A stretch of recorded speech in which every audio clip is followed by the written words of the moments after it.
in 5, 4, 3, 2.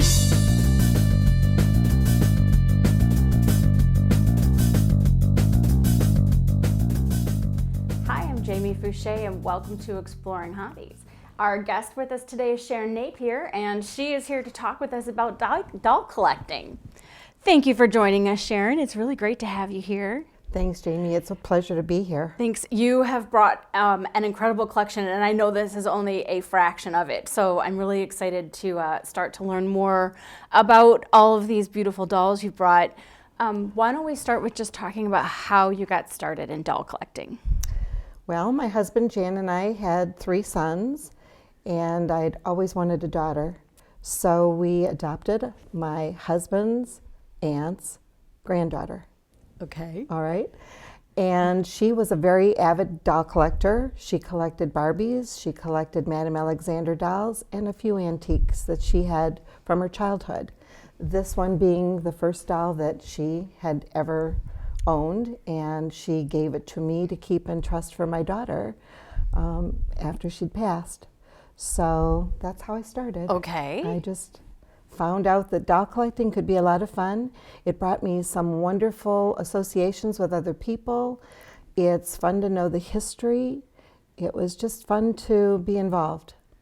That's great. You have quite a variety in front of us. What different types of dolls are there? Well, I think the earliest recorded dolls that they found were in an Egyptian tomb. And there was controversy whether they were religious symbols or whether they were dolls. But when you find a doll in a child's tomb, I think basically it was something that they had played with, something that they cherished, and it went to the afterlife with them so that they could use it in the afterlife. Yep. So dolls have been around forever. I've seen dolls made out of socks. I've seen dolls made out of old shoes. I've seen dolls made out of handkerchiefs. When a woman would marry, they would take the handkerchief, and when she had her first child, they'd make it into a doll for the baby. So it's just fascinating. The history is interesting. The dolls could be made of a variety of things. I've seen bone, I've seen wood, I've seen rubber, I've seen composition, celluloid, bisque, which is a porcelain. Mm-hmm. I have seen vinyl. I've seen, it's endless. The variety just doesn't end. I think anything that you could possibly think of, they've made dolls out of it.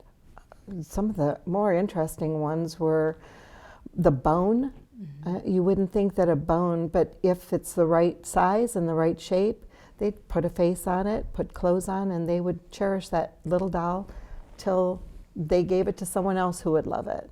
So very much a reflection of, especially historical, maybe materials that were on hand and available, and that, it could then be crafted into something that, little girls could use their imagination, for, which is really, really fascinating. So are there, as a collector, do collectors tend to gravitate towards one particular type of doll, or do most of you end up getting, you have quite a variety. Is that typical, or, are there different types of collecting then based on all those types of dolls? There is. I know people who only collect under 8-inch dolls. I know people who only collect Cupies, wooden dolls. There are as many dolls as there are collectors, and it depends on what you think is beautiful. Beauty is in the eye of the beholder. So what I think might be grotesque, someone else might think was very interesting.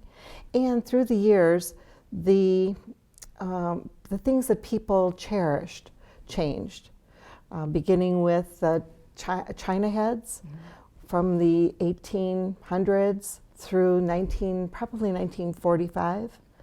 They were very popular, but they're not as popular with today's collector because they're cold.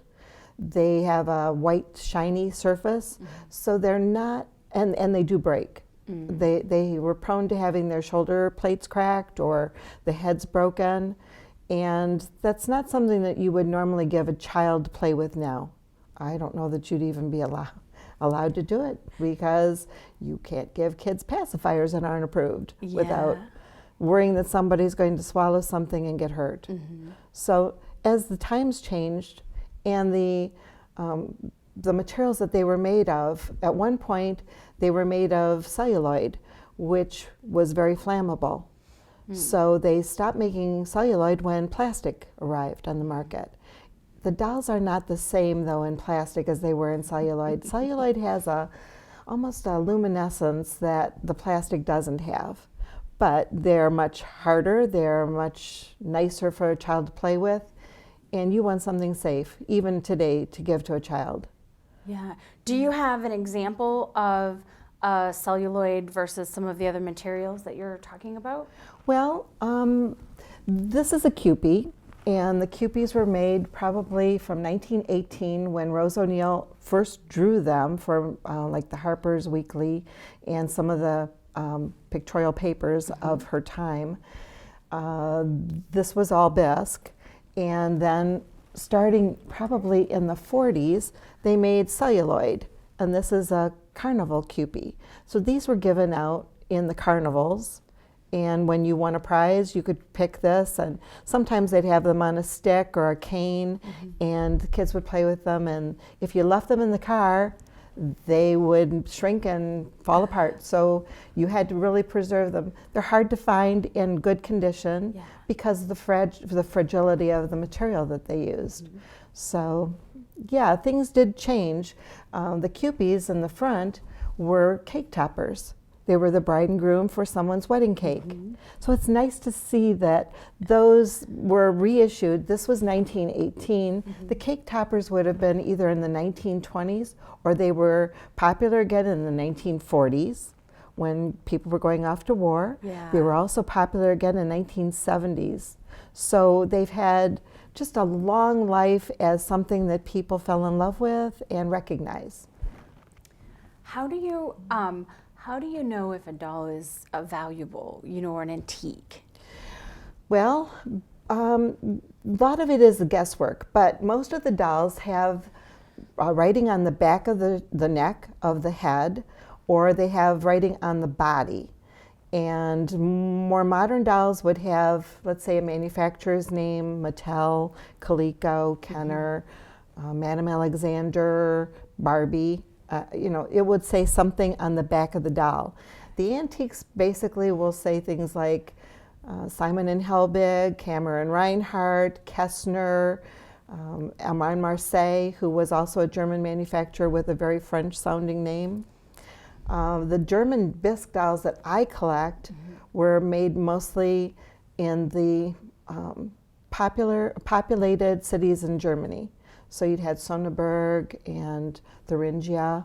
They were close to water supplies, so that the companies that were producing the porcelain would have a good source of water. They were also close to railroads, so that the parts could be shipped all over the world. They would use home people that would take parts home, clean them, bring them back to the factory to be fired, or making bodies. They would be a process where even the children were involved. It was a very family-centric, home-based work. They would be paid by the piece, basically. So the more pieces you could produce, the more income you'd have. And they would supply parts all over the world. Dolls would go to Australia. They would go to the United States, to Canada, to Mexico, all of South America. You will find German, English, dolls made in Japan, all over the world. Where it was popular, a child's first nurturing basically is with a doll or a toy or their blanket, something that reminds them of home, that gives them solace, that gives them some kind of peace so that they can nurture. And I think it's wonderful. It's a very friendly hobby. Most of the people that I've met have been wonderful. They love children. They're very family oriented. It's a very friendly hobby. That's so nice. We were talking briefly before we got started, and you had mentioned something about some clubs. Tell us a little bit about how you got started with the clubs and what you've gotten from that experience. Well, I started because I went to a doll shop, and the woman who ran the doll shop made porcelain dolls. And she told me that there was a club that I could join and learn about doll collecting, which I had never even imagined. Not in my wildest dreams. I had no intention. With 3 boys, I was more interested in, okay, t-ball, or is it, track, or what's going to happen at school with them. But the clubs gave me an opportunity to learn about the history. Each month, the clubs still will have one topic that is their focus. Most of the members of the clubs will bring in a specific doll that they've chosen. Let's say it's Kessner's. And the Kessner firm was a German company. They made the Cupies, they made the Bilo babies, they made a lot of the very valuable dolls today because of the rarity were made by the Kessner company. So you'd have a program and they would bring in examples and they would say, whoa, but to know that it's a real Kessner baby, the one arm has to be crooked and the other arm has to be almost straight. So I would learn something every month. A little knowledge is a dangerous thing because one month it would be Cupid, and the next month it would be Raggedy Ann and Andy's, and the next month it would be all bisques under 8 inches, and the next month it would be why do some dolls have sleep eyes and some have painted eyes. So the more I learned, the more I was just involved. And I bought books because I'd buy a doll and then I'd have to have a book to look it up in. And I'd want to know where it was made, when it was made. Is it rare? Is it very common? The most common doll that is available today is the Armand Marseille 390. They made billions of them. They made them for probably a 60 or 70 year span. So of course there's going to be a lot on the market. They're wonderful, but they're not worth a lot because they're still so readily available. They also made that particular face in a shoulder head that had a cloth body. I should have mentioned the doll bodies on a lot of the German bisque headed dolls are composition. So they were not unbreakable, but harder to break than the porcelain heads. Okay. So the dolls would have just a variety of things that you could look for. And I found it interesting. And the books gave me the deeper knowledge and the deeper history to be able to collect what I would say wisely. Because you can just buy everything in sight and your collection isn't worth as much as focusing on one aspect, doing it well, and then you have something that if you find a better example, you sell the one that you first bought and you keep the one that's better. That makes sense. That makes a lot of sense. So just to give us an idea, what kind of price ranges would we expect, if you were purchasing dolls for your collection? You can buy a doll as cheap as 50 cents, and you can buy a doll as expensive as $287,000. Wow. I mean, it depends on the rarity. Dolls are like vintage cars, vintage coins, vintage everything. It depends on how many were made and are still available, so the rarity. It depends on the size. The small dolls can be as expensive or even more expensive than the large dolls because you may not be able to put a 45-inch doll in your house, but you could put a 7-inch doll very easily in a collection. So there's just the painting. If a doll has a mar on the face, let's say it has a rub on the cheek, or there's a broken arm, or a crack in the doll's head, that's going to damage the value. Each one is individual. It's just like people. You have to look it over. You find out what its good points are, and then you compare them to other examples to find out if it's something that you really want to put in your collection. That makes a lot of sense.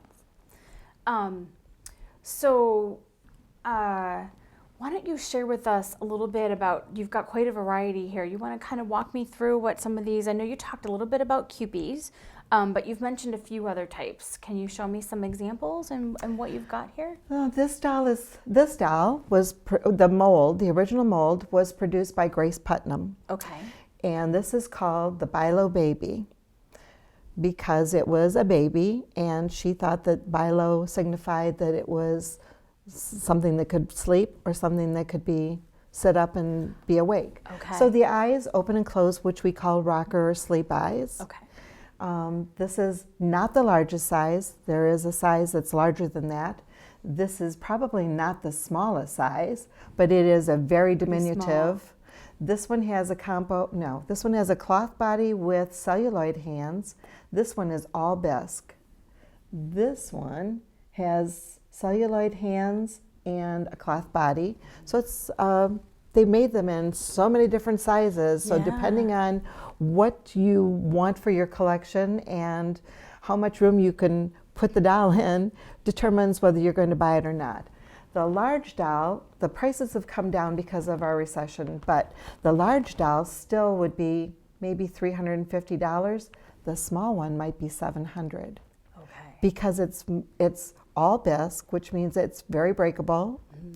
There aren't that many that survive. This one does have sleep eyes, and to get sleep eyes into the tiny neck and make sure that they open and close is incredibly hard. Delicate work, I would imagine.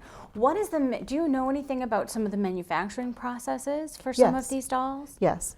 Porcelain is like pancake batter, and you make it with different clays, different silicates.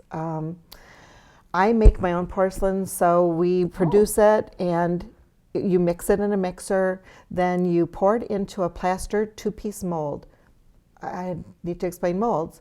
Mold making process, you would take this head, you would find out where the center part would be to remove like the face from the back of the head. Mm-hmm. And you would lay the original head into clay, box it, pour plaster on top of that, shake to make sure there are no air bubbles, and then let it set up. At the end of let's say it's hard, you would turn it over, remove the clay, so you'd have the head stuck in the front part, mm-hmm. and then you'd box it again, and you'd pour plaster on the top. And then when you could replicate, you would make as many as you doll. could possibly want. Yeah. The molds are good for about 50 really wonderful pourings and maybe another 100 that you'll lose detail, because as the plaster will absorb the water from the porcelain slip, and as it removes the water, it also starts to slump or become not quite so sharp. Okay. So your pourings they'd be really good in the first few, and then they would start to be a little less sharp. Once the porcelain is poured to a certain thickness, you would open and unband your mold. You'd let it dry, you'd clean the seams off, you fire it in a kiln to 2,250 degrees, mm-hmm. which is cone 6. And the kiln they used to be huge mounds of earth with clay around them that they would stoke fire, they'd set it in there, and then they'd hope that it would reach the proper temperature. Well, the things would be on pallets and they'd be stacked. Some would make it to cone 6 and some wouldn't. So there was waste, and there was a lot of, you'd have to guess a little bit about the proper temperature. Once the porcelain comes out of the kiln, it cools, you will sand it because there's a gritty surface on it. Mm-hmm. Then you would paint it with China paints and then fire it again at 1,830 degrees. Okay. That sets the paint in the porcelain. Then you could put the eyes in, you could make a wig, you could put it on the body. So it's a process that would be very time consuming and not always successful. If you overfired the China fire, it could be very shiny and very oily looking. Mm. If you underfired, the paint would actually wipe off. Okay, so it won't set right. Yes. Yeah. So it's a little bit of an art, a talent, and you would learn through your mistakes. Yeah. You don't make the same mistakes twice. It becomes very costly. So It's fun. And how did you get started in making doll pieces? Do you make entire dolls, or do you? I do. Okay. I do both. I've made, I made 500 Sojourner Truths for a convention in Battle Creek. Wow. And, you know, early in my career. Yeah. Then I bought my girlfriend's porcelain part making business in 1996, and I've been sending parts all over the world since then. And you meet wonderful people. They write you and say they need arms for their AM 370, and I send them out, and then I get a nice picture back and a letter that says, oh, I can't believe I've got this doll. My mother or my grandmother's had it in a trunk for 75 years, and finally it's all together. Fixed. It's a very wonderful, just very worthwhile business to be in. I've enjoyed it. My husband is my best helper, so when I need somebody to sand pieces for me before I paint them, he's right there to help. We used to use the kids when they'd let me, and I do piecework too. You want to get paid, you have to do so many pieces, and then you get your payment. So. Yeah. And are you mostly selling to private collectors, or are there other organizations that buy your pieces? I sell to museums, I sell to doll shops, I sell to private collectors. They're just all over. And it's never the same. It's always something different. Yeah. About 7 weeks ago, I had someone send me one leg, and they said they needed a pair. And I said, you're not going to be able to, I have to make a pair. I can't reproduce what they did in Germany 75 or 100 years ago. We don't have the same clays here. That's another way you can tell if it's a reproduction doll or an antique. Okay. Our clays that we make all have a tinge of beige. It's not a pure white. And the German clays were all sort of a blue-white. They're absolutely beautiful.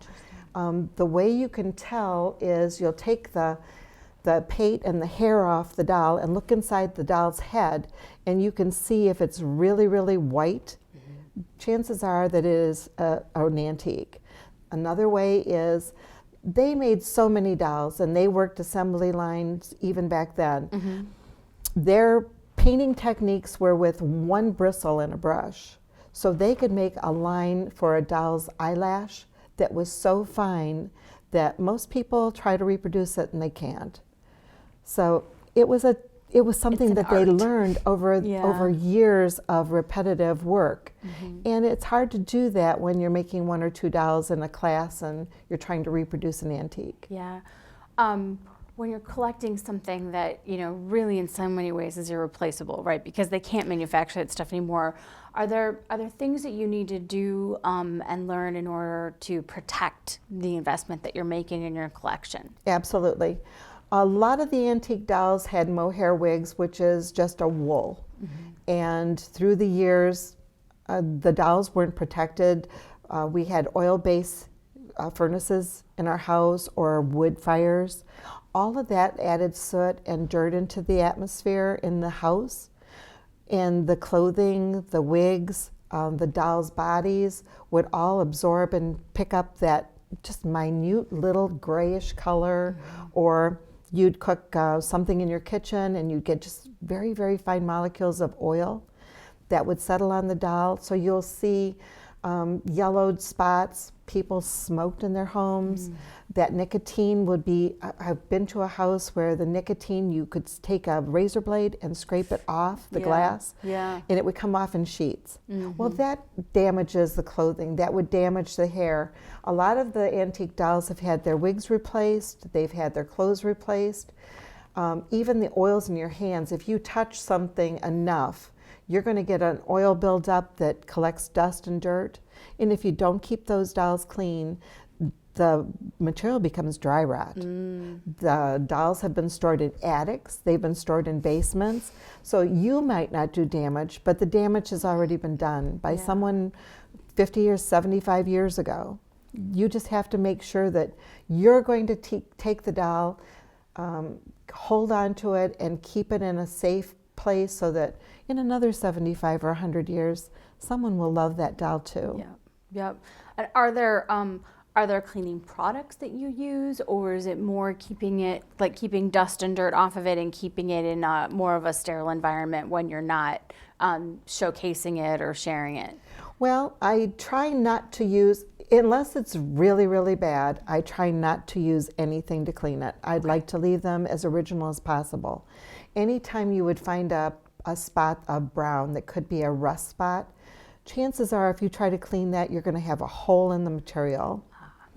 Silks, if you use bleach on a silk, it will just disintegrate. That's how they made some of the beautiful lace work.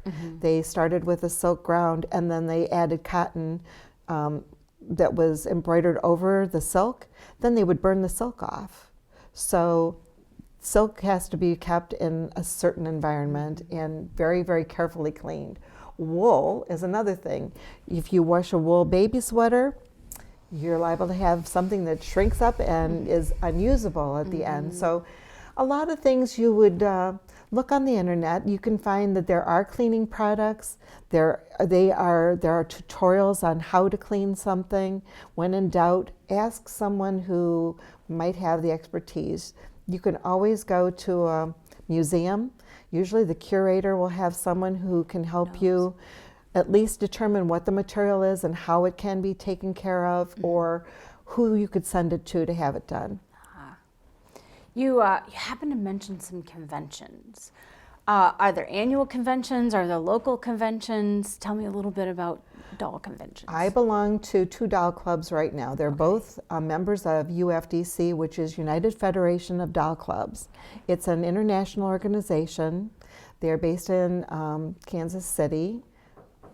And we can go to a convention once a year. It's cheaper if you belong to a doll club, and it's more fun.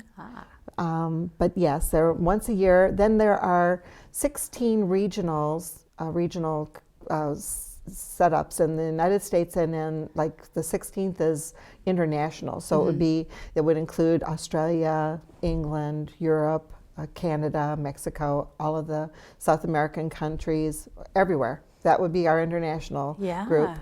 And I mean, you meet people from all over the world. You can, have programs. They'll do programs for you. They have a judging, so there's a competition involved. You can bring your dolls, and they might win a blue ribbon.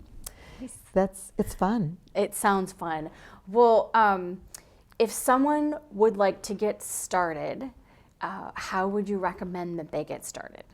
You can go to ufdc.org, and they will tell you who the regional director is in your region. My region is Region 12. It's Michigan, Indiana, and Ohio. So they will give you an idea of where the clubs are in your area. Just call the president of the doll club, which they will give you their name, and you can find out when they meet. See if it's appropriate for some time that you'd like to go, and just go and preview a meeting. They'll let you do it for maybe 3 or 4 times, and then they'll say, why don't you become a member of our group? I'm president of the Rochester Doll Club. We meet on the 2nd Thursday of every month, and our meetings are in the evening, so it works for working women or men. We've had men in our club before. Right now we don't have any, but they're always welcome. You never know. No, you never know. I also belong to one in Royal Oak, which meets on the last Wednesday of the month.